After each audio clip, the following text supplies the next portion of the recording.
is sponsored by your Texas Ford dealers.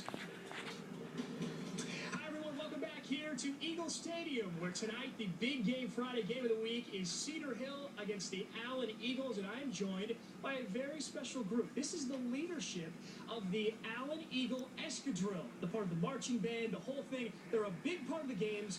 Over 800 members, the biggest marching band in America, not just in high school, in college as well. Again, this is the leadership portion. They have 50 members or so in the leadership group, and they've actually prepared a little, what they call dismissal for us here. So, guys, go ahead and take it away. Let's see what you got.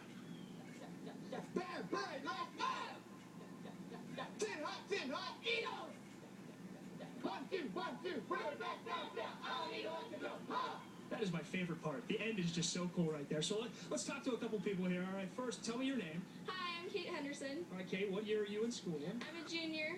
Okay, and tell me a little about the pride involved with this.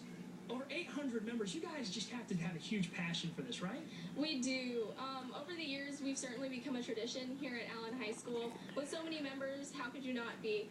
And we certainly take pride in our actions and how we represent school. Well, and one of the cool things that I'm learning right along with everybody that doesn't know a ton about an escadrille, it's 3 parts. It is the marching band, you were telling me. It is also the color guard, and it is the drill team. So let's talk to somebody as part of the color guard. What is your name? I'm Addison White. Hi, Addison. What year are you? I'm a senior. Senior. That's very exciting. So tell me a little about what it's like being involved as the color guard in the game. It's got to be very involved, very exciting, right? It is a lot of fun. We spin flags, we toss rifles, we really add to the visual effect of the music, and we add to the story of what the band's trying to tell. Yeah, so when you guys are on the field, the entire stadium is filled. The entire field is going to be a lot of fun. Again, tonight, big game Friday. Allen against Cedar Hill. We'll have more at 6 o'clock. Live here from Allen, I'm Pat Doney. Let's send it back to the studio. All right, Pat, thanks for... There you go. Thank you, guys. Love